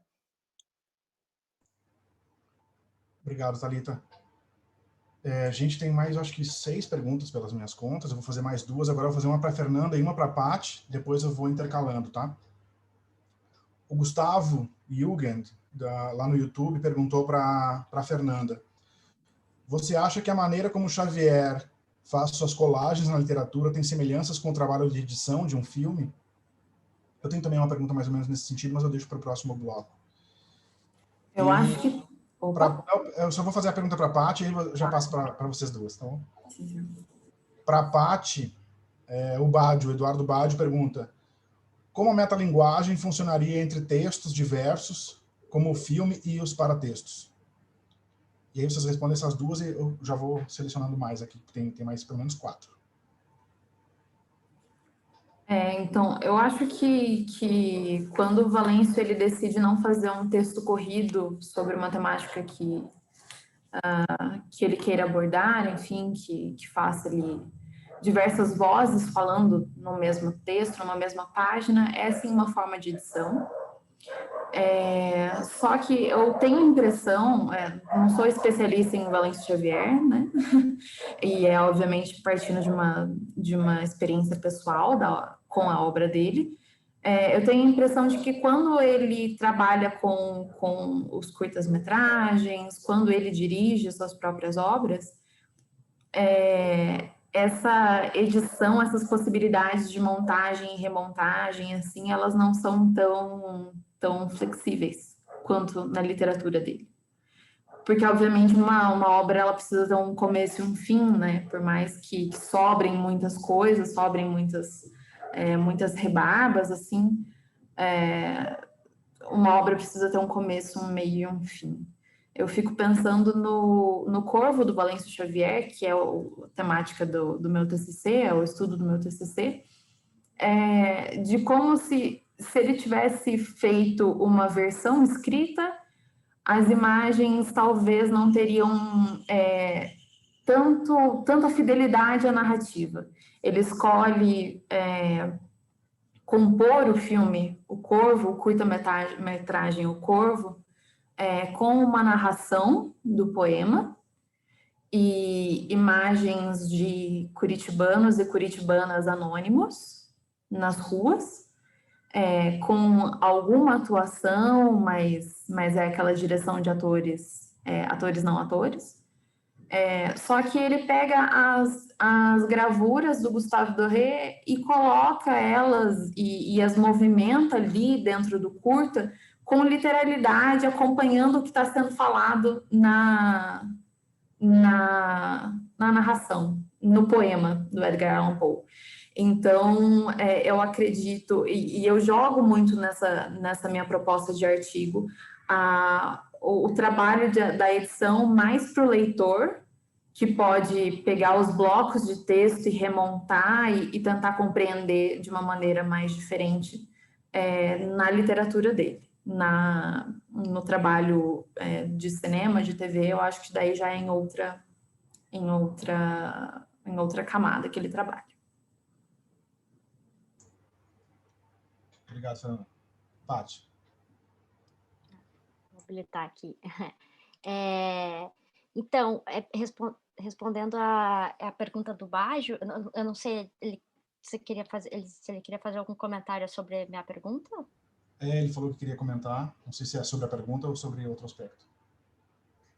Não, era uma questão com a resposta da Thalita, mas eu acho que eu até vou fazer um comentário ali no box, como se fosse um encontro de corredor que não existe nesses eventos online, tá? Tá bom, Desculpa. certo. Não, imagina. Tá legal. Então, a pergunta do Baggio ali, né, só voltando, como a metalinguagem funcionaria entre textos diversos, né, como o filme e os paratextos? Tem um funcionamento, para mim, é diferente, né? Quando eu digo que eu venho pensando que modo é esse de ser do audiovisual, e aí eu encontro essa questão da paratextualidade enquanto um modo de ser, eu acho que existe a camada metalinguística, mas ela funciona de forma diferente, né? Porque se a gente pegar a metalinguagem, por exemplo, no F for Fake, né, que é o filme ensaio do Orson Welles, quer dizer, é um filme que pensa a si mesmo, né? Pensa também sobre os próprios procedimentos. É uma metalinguagem que eu diria reflexiva, né? Autorreflexiva. É diferente de uma metalinguagem que aparece em alguns making-offs, que para mim, é um funcionamento mais de pensar o processo, né, de como é que a linguagem daquele filme está sendo, ou como que aquele filme está sendo construído. Então, a noção de metalinguagem, para mim, ainda eu não adentrei ela, né? Não adentrei na noção de metalinguagem. Mas eu tenho claro que são funcionamentos diferentes, tá? Se a gente pegar, por exemplo, a metalinguagem na abertura de O Desprezo, do Godard, né? É uma coisa. A metalinguagem em Santiago, no documentário Santiago, né? Quer dizer, tem um outro funcionamento ali. Então, eu precisaria, acho que, inclusive, já está na minha lista ali a leitura do Haroldo de Campos, né, que escreveu bastante assim, sobre essa questão da metalinguagem. Mas eu ainda não aprofundei ela, mas eu acredito que seja uma característica desse modo de ser ali, né, do audiovisual, dentro desses gestos paratextuais, a metalinguagem, ela aparece. Né? Agora, são funcionamentos diferentes. Eu ainda não consigo dizer, não sei se classificar seria o melhor, mas caracterizar essas diferenças. Mas eu acredito que vejo diferença, sim, com certeza, dentro do texto, por exemplo, do filme como texto e dos paratextos, né? Então, acho que são coisas diferentes, sim. Legal, obrigado, Paty. A gente Não sei está se te conseguindo respondi. fazer as respostas bastante sucintas, então acho que a gente vai conseguir fazer todas, porque tem bastante pergunta. Agora eu vou fazer 3, então. Vou fazer uma para cada, tá? Estou aqui meio de curador de perguntas. Mas depois tem mais perguntas ainda. Eu queria fazer uma para a Fernanda, que é uma coisa que me chamou a atenção. Bom, fiquei muito impressionado com a obra do Xavier, e uma coisa que apareceu assim na tua apresentação, claro, a relação entre uma obra literária, mais especificamente, né, embora ele seja cineasta, mas você está tratando dos textos dele, de uma experimentação muito forte, né, com a colagem, com a linguagem literária, com a relação entre palavra e imagem num plano bidimensional ali da folha, né, do papel, e relacionando com o primeiro cinema, que também em alguma medida, experimental, né? E você fala aqui, para citar só as experimentações que você cita, o Muybridge e Edison, de forma bastante experimental, mas em relação até com a própria ciência, né, da imagem, mas também o primeiro cinema em relação à montagem, né, que são os primeiros experimentos de montagem, não só na projeção, como você citou, mas nos próprios trechos, né, nos próprios filmes. E eu queria isso não apareceu na sua fala, a ideia de experimentação. Eu queria que você falasse um pouco disso, assim, se você pensa a obra dele literária como uma experimentação com a linguagem, e em relação a essa montagem do papel e da imagem, palavra, e os efeitos que isso pode produzir, de sentido, né, com o primeiro cinema nessas experimentações. E aí, para a Paty, tem uma pergunta do Lennon. Gosto muito de acompanhar a tua pesquisa, acho incrível, mas fiquei com uma dúvida. Essa noção flusseriana de gesto como liberdade tem relação com a ideia de jogar contra o aparelho? Ou a autoria e paratextualidade seriam dimensões programadas pelo próprio aparelho e, portanto, ao universo das imagens técnicas? E aí, lá no YouTube, tem uma pergunta para a Thalita, da Mari Baltar. Você acredita que o uso do documentário como método na ficção do Seidel catalisa um convite afetivo na espectatorialidade, afeto para além do positivo, mas como gama ambivalente de sensações? E aí acho que a gente fecha esse bloquinho com uma de cada, e depois tem mais, tá? Aí não sei qual é a ordem, se vocês querem responder na ordem que eu fiz, né? Fernanda, Paty e Thalita, pode ser? Pode ser?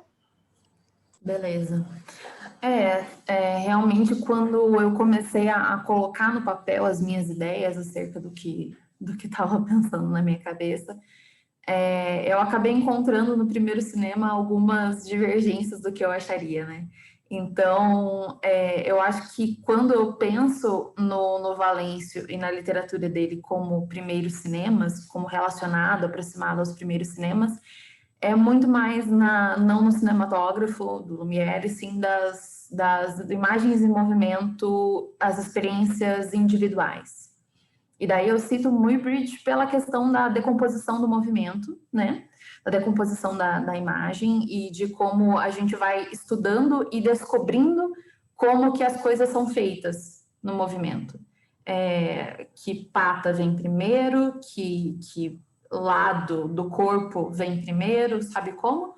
E quando o Valêncio ele coloca tantas vozes e tantas possibilidades e ele impõe ao leitor uma necessidade de interpretação do que está acontecendo, de você perceber nas nuances que não é um texto corrido, que não é causa e efeito.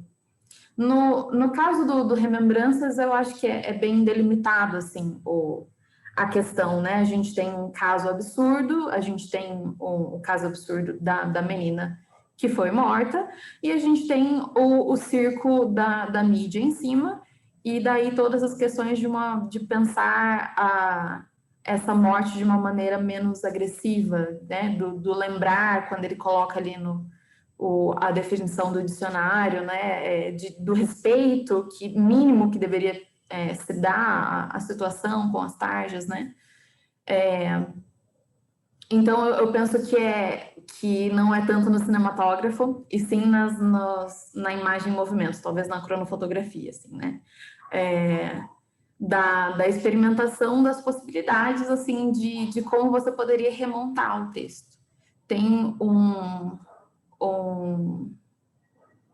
dos contos dele, que eu não vou lembrar o nome, eu acho que é Minotauro, não tenho certeza, que as páginas, elas não têm números, são páginas, um trecho do conto, um bloco preto com números em números romanos, e o texto ele é completamente assim, sem ordem, ele não faz sentido nenhum, mas tem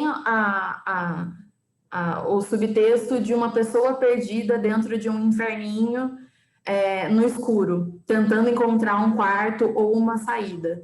Então, é possível você destrinchar literalmente o livro do Valêncio e remontar aquilo como uma narrativa outra, que ele não colocou ali, sabe? Dá para mudar a ordem e mudar a intenção do texto.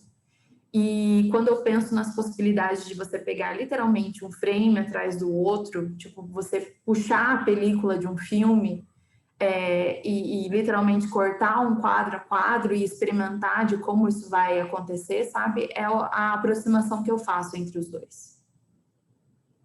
É isso, não sei se responde a pergunta.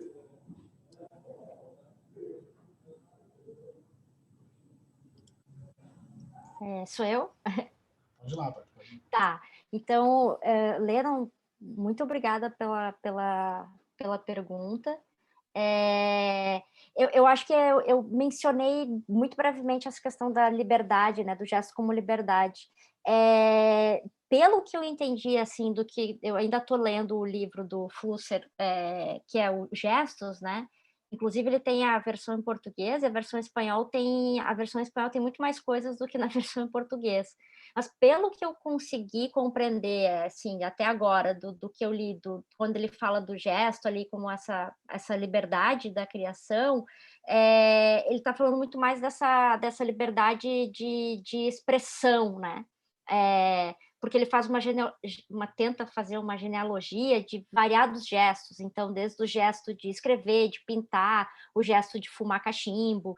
Então, esse movimento sempre um movimento em relação a algo ou a outrem, né? E que tem essa dimensão da liberdade. Se a gente pensar daí o gesto, né, dentro do ato de criação cinematográfica, eu acho que eu acho que daria para pensar assim lá com aquela ideia do jogar contra o aparelho, da filosofia da caixa preta, né? Seria algo necessário, eu acho, o jogar contra o aparelho.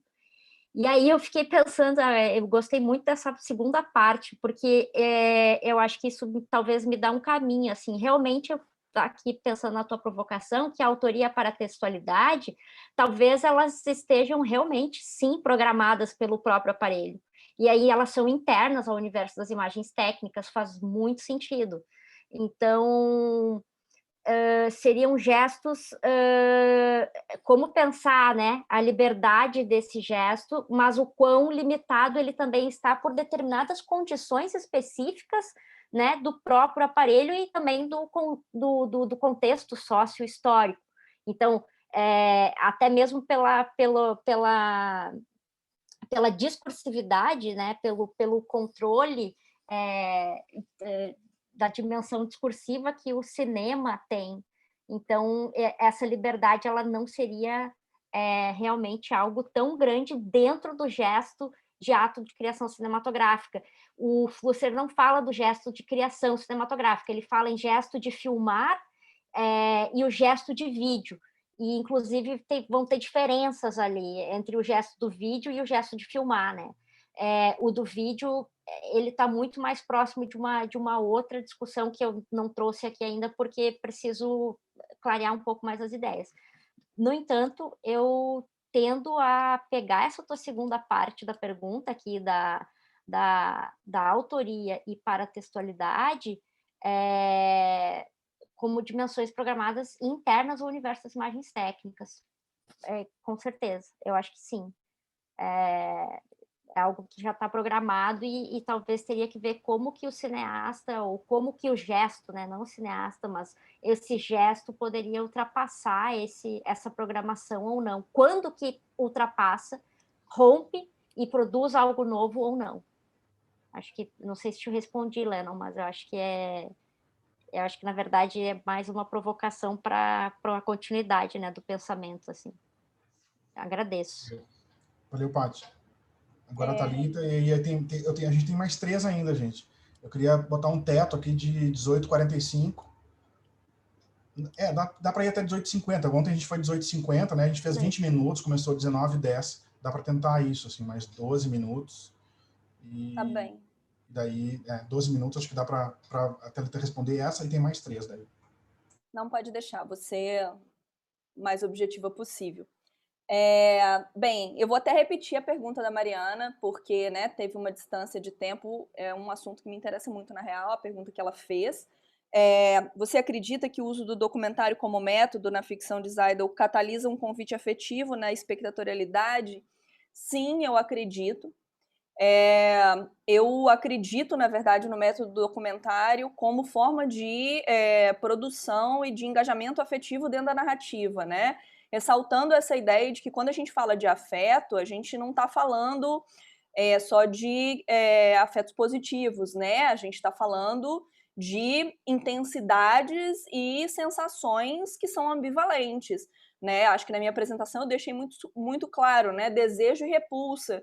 Não em ordem, um primeiro e depois o outro, mas os dois ao mesmo tempo, né? E eu entendo que o método documentário, por conta de ser, inclusive, né, uma linguagem, um código que já está muito codificado para nós, a gente entende, né, que quando você tem, a gente está lidando com um documentário, a forma da imagem do documentário, ela cria uma aproximação, ela gera uma aproximação com aqueles corpos em cena, as pessoas que estão sendo filmadas e encenando naquele contexto.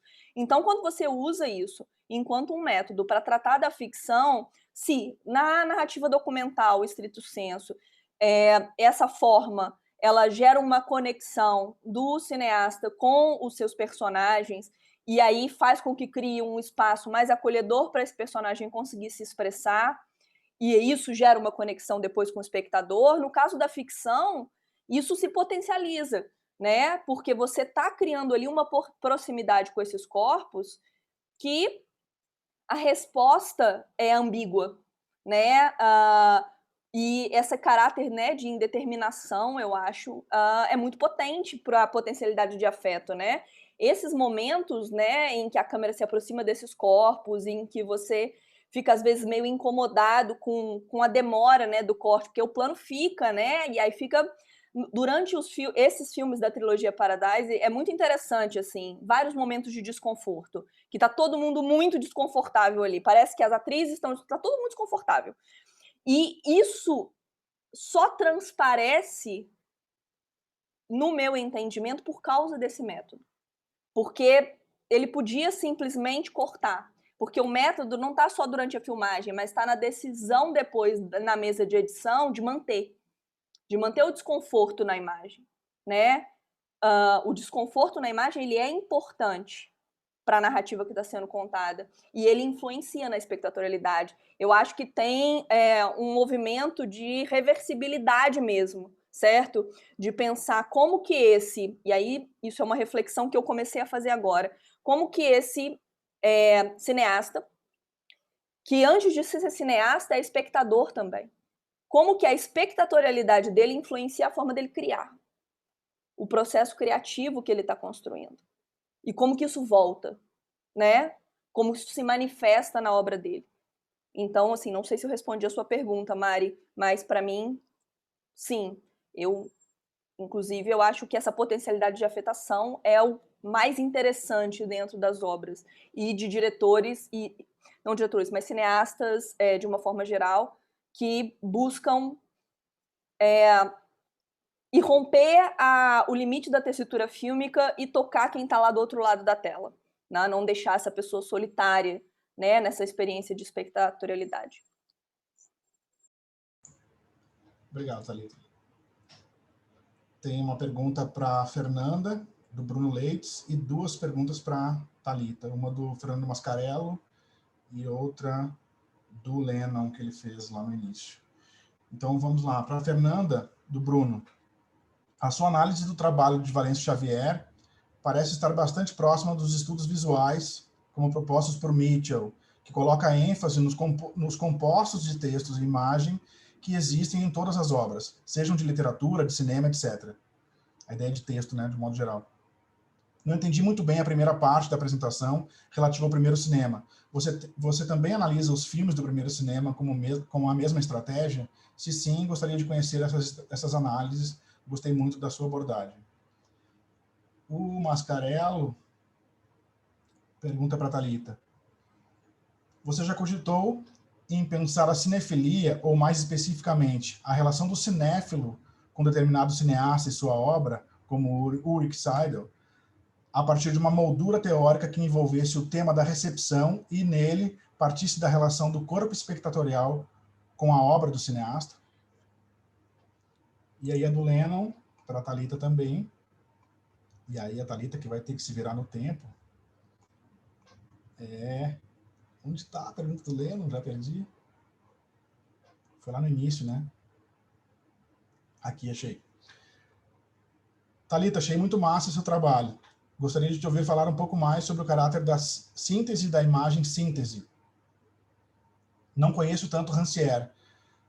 mas, pelo que entendo, o dissenso é uma espécie de suspensão da síntese, uma dialética que mantém a tensão entre os comentários, que mantém a tensão entre os contrários sem resolvê-la numa síntese. Qual é a relação entre imagem, síntese e dissenso?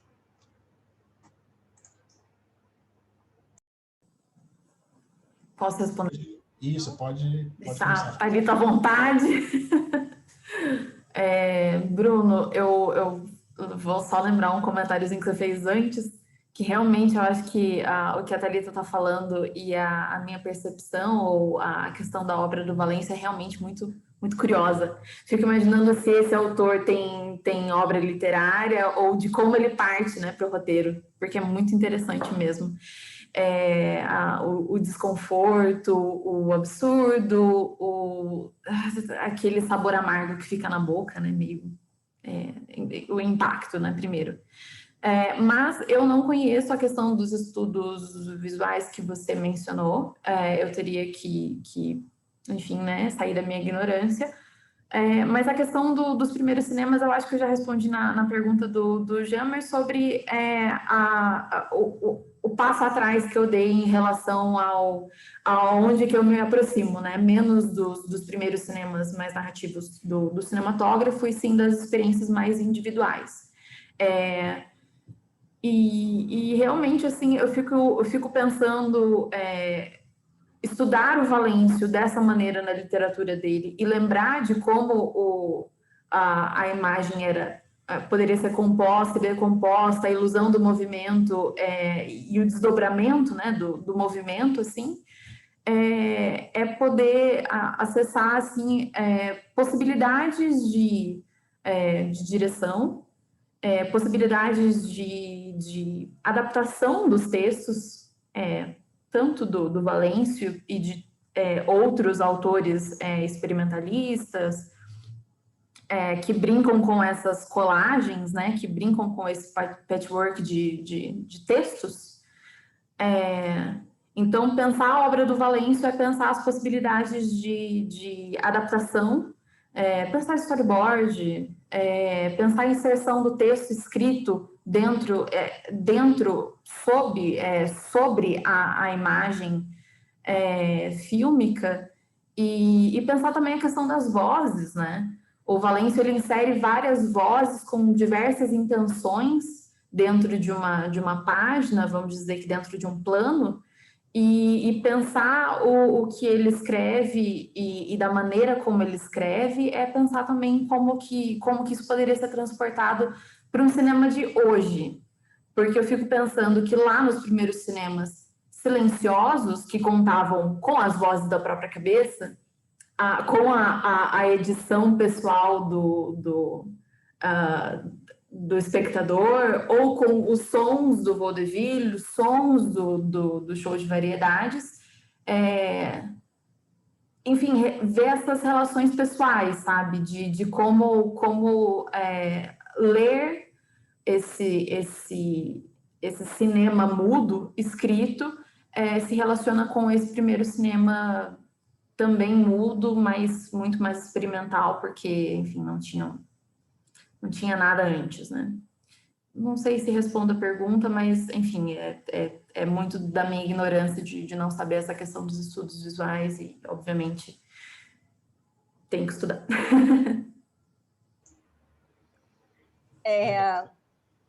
Eu vou, antes de responder as perguntas, eu só queria dizer que depois, Fernanda, a gente precisa conversar no corredor, porque, assim, a sua pesquisa, agora que eu já acalmei e posso falar, a sua pesquisa tem tudo a ver com o grupo de pesquisa que a Lúcia Najib e o Samuel Paiva têm uma parceria da Universidade de Reading com a UFSCar, sobre uma visão, uma reescritura da história do cinema brasileiro a partir da intermedialidade, que é muito essa bibliografia que você cita, né, tá inserida dentro dessa pesquisa, então eu acho que pode te ajudar. Então, tenhamos depois no corredor a gente essa conversa, tá? Só para eu não esquecer de dizer isso. Respondendo. Primeiro, eu vou responder a pergunta do Mascarello e depois a do Lennon, tá? Então, essa questão da cinefilia, né, e pensar a relação do corpo espectatorial com a obra do cineasta é basicamente um movimento que eu estou fazendo nesse momento. Assim, eu faço parte do Núcleo de Estudos de Narrativas do Excesso, a UNEX, que é filiada ao PPG Cine, da UF, que inclusive é coordenado pela Mariana Baltar. E a gente tem iniciado, né, estudos voltados para espectatorialidades dissidentes, que é pensar exatamente como que a relação de espectatorialidade com uma obra vai influenciar a obra do artista, entendeu? Como que você, que é um espectador de conteúdos, processa isso que você recebe e transforma em outra coisa. E vai produzir e vai alimentar essa base, né? Que é uma base de referência, de gestos e etc., né?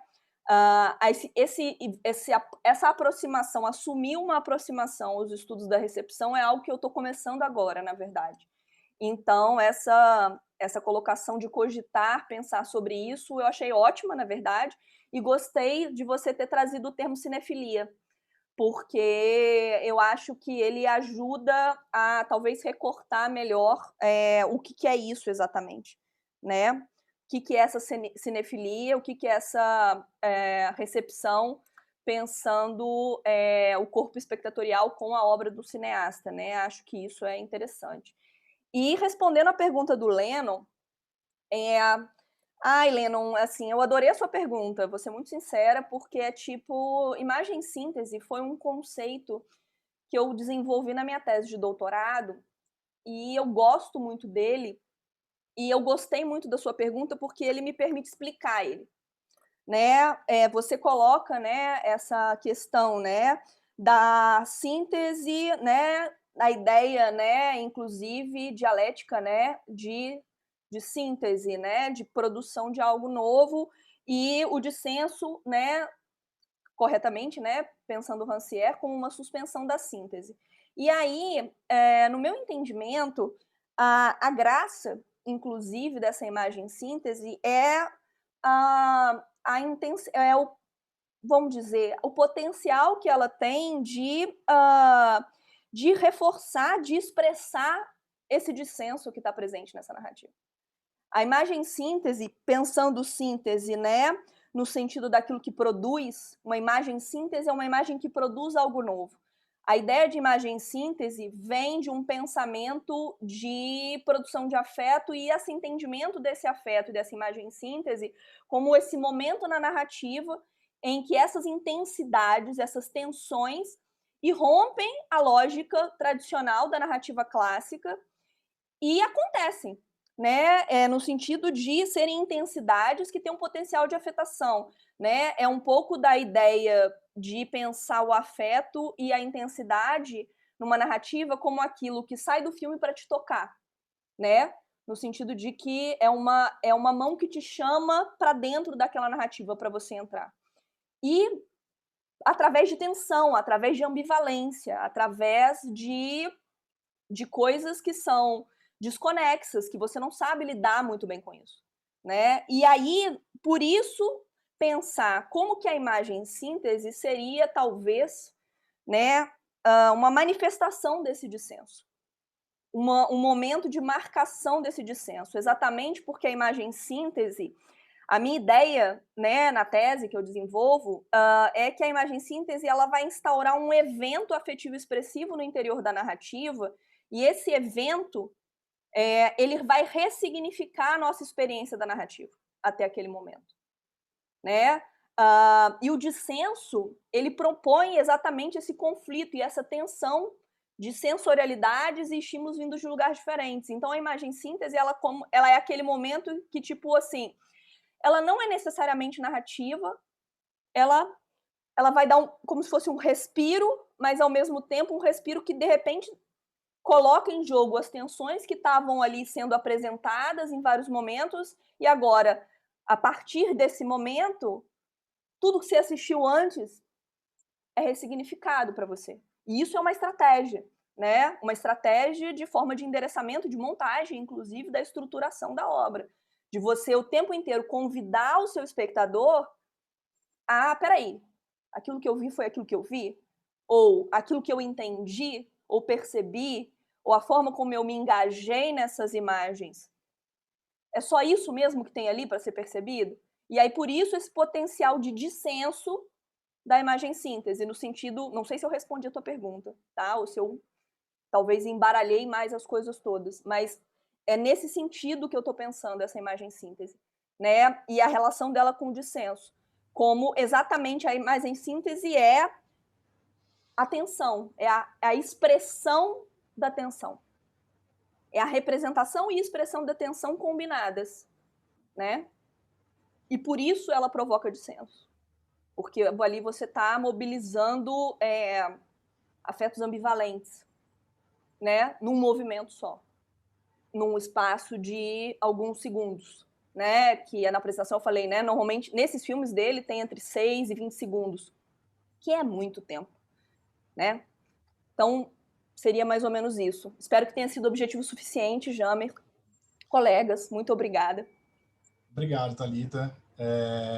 Eu fico muito contente porque o debate foi excelente, assim, pelo menos aqui do meu ponto de vista, e acho que foi bom a gente ter avançado um pouquinho no tempo. A gente faz um intervalinho, então agradeço a todo mundo pela sessão, que foi ótima.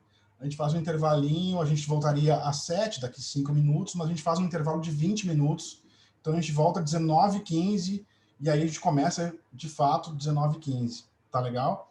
Eu vou deixar o Zoom aqui aberto, correndo, e também lá no YouTube, vou colocar um aviso aqui, e a gente retorna às 19h15 para a sessão número 4, ok? Então, um intervalinho para a gente descansar um pouco.